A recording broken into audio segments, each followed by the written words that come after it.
Hello everyone, welcome to the stream.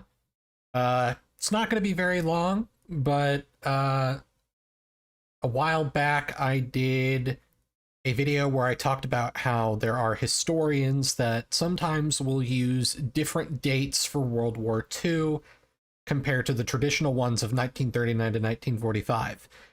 And people seem to like that video. And at the end of the video, I posted a link to a survey where I asked you guys what you thought the best set of dates for World War II were.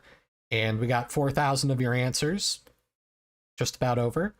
And we're going to go over the results. It's not too many questions, but nevertheless, it'll be really interesting to look at. So the first question that I added to the survey was basically, overall, if you had to pick a set of dates, like which one was the best. And I also included an other option, which is why there's a lot of these random tiny answers. But 1937 to 1945 was actually chosen as the most popular date among you guys. About 44% of you. 1937 being the start of the Second Sino-Japanese War. The idea being that Japan was continuously fighting China from 1937 to 1945, so World War II should start in 1937. And that got the largest share of the answers. The traditional dates of 1939 to 1945 are in second place with just under 36%. And then almost 6% of you chose 1935 to 1945, starting with the Italian invasion of Ethiopia. The idea being that Ethiopia was actively or guerrilla / resistantly fighting the Italians continuously from 1935 up to its liberation. So perhaps that's the start of World War II. And then third place is just limiting it to 1941 to 1945. It's not a world war until Japan made it a world war, I guess is the idea. That got 3% of you. And then almost 3% said 1938 to 1945. And you can't even look at all these other ones just because of how many there are.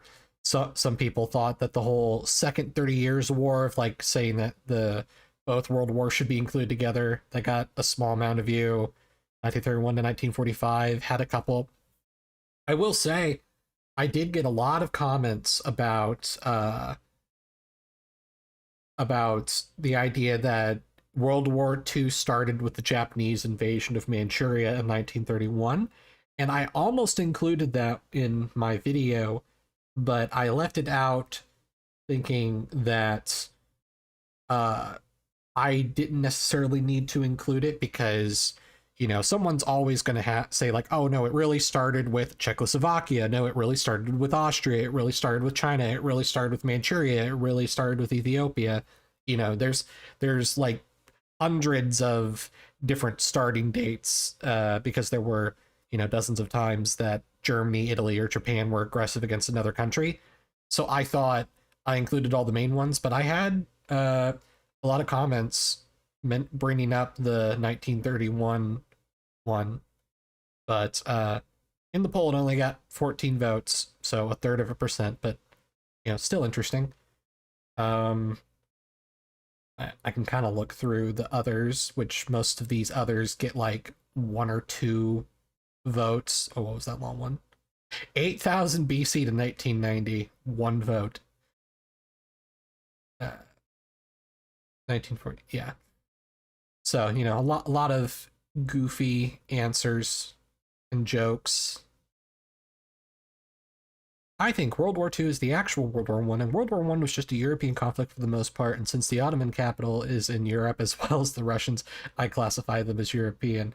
But so World War I wouldn't be World War I, but actually the Great European War or something, except that I say it's 1937 to 1945. It's a really long answer, but I appreciate you being willing to type all that out. 2,800,000 BC to the present day, yeah.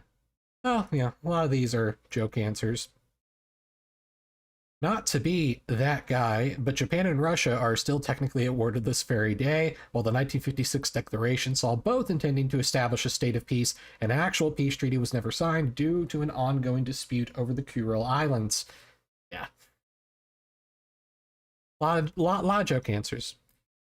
So then the next question in the survey was, okay, instead of a set of dates, what was the best starting date for World War II? And it's not going to be like too different compared to the original, but since the ending date is still an open question, I figured it would slightly be different. More people said 1937 as the starting date in this one compared to the first question, and all the questions had required answers, so I thought that was interesting. But well, I guess I see some of the other answers in the first question also include 1937. But anyway, 1937 is still in first place with 46.7% of the vote. 1939 is still in second place with 35.5% of the vote. 237 of you, 5.9% said 1935. 123% of you said 1938. 3% of you said 1941. And, you know, a lot of the other answers are basically the same. 5th March 1933, illegal and invalid enabling act used to spread state terror against German civilians in the first phase of German political and military ambitions. I mean, you could say that's the start of Nazi Germany. I would not say that that is the start of World War II, but, you know, appreciate your vote. Third question, which is the best ending date for World War II? And most of you, 91% of you, said 1945.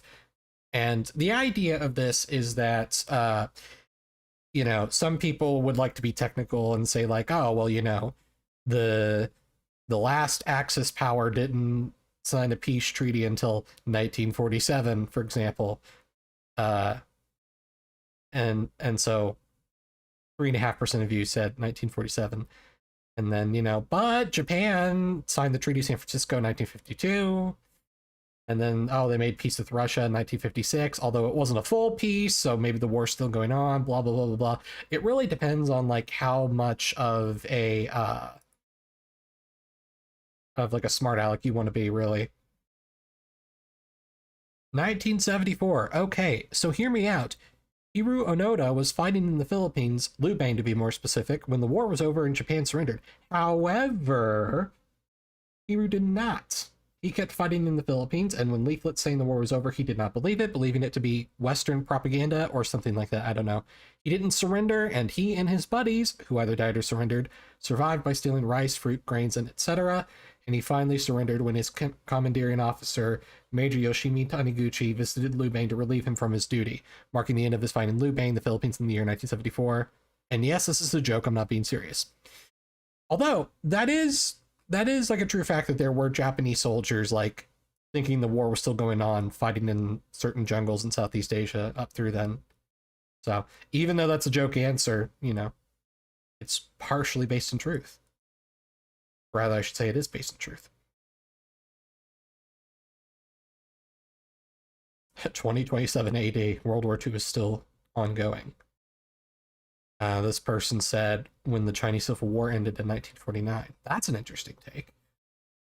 But yeah, most people for sure preferred 1945. That one was way more clear-cut than the starting date.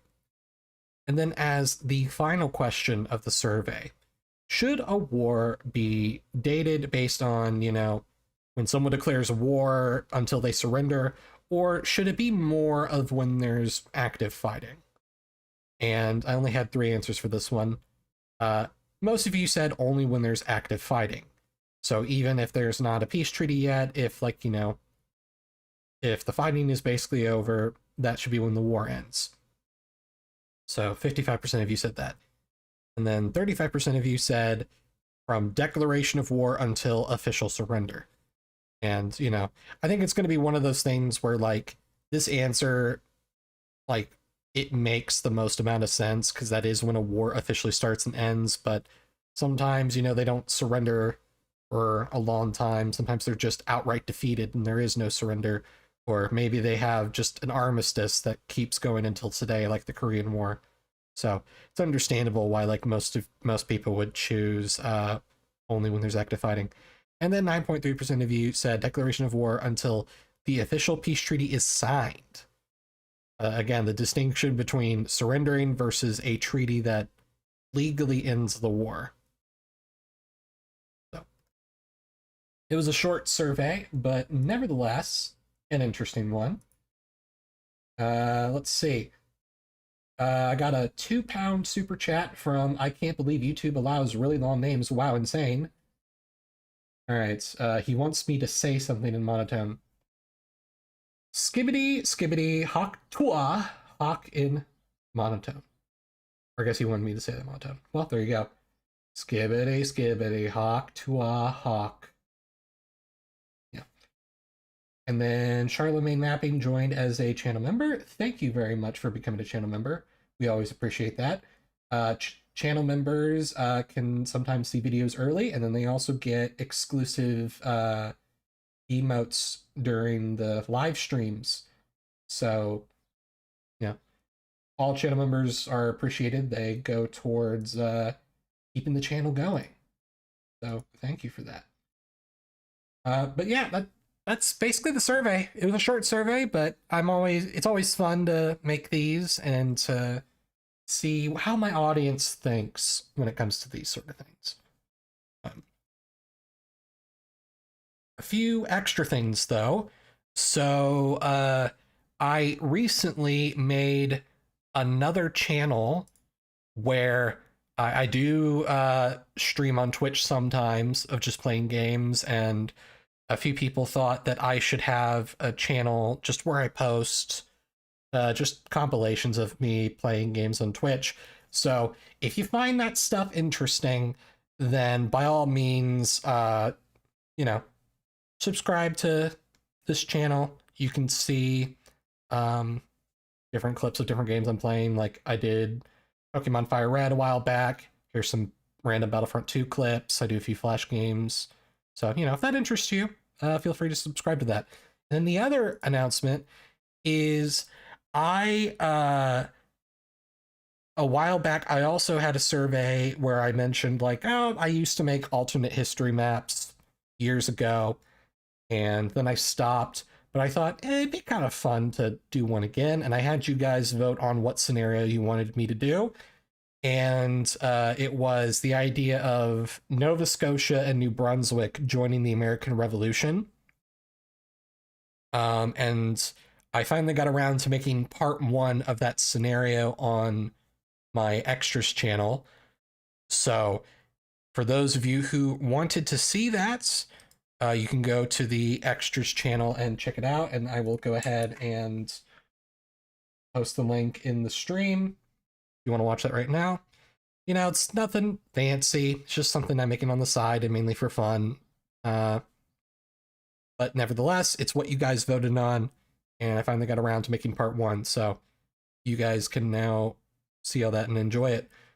But that will be it for this stream. Like I said, I know it's a very short stream, but nevertheless, it was cool reading the survey results. I'm sure we will have more of these in the future. So thank you guys for watching, and I will see you guys next time.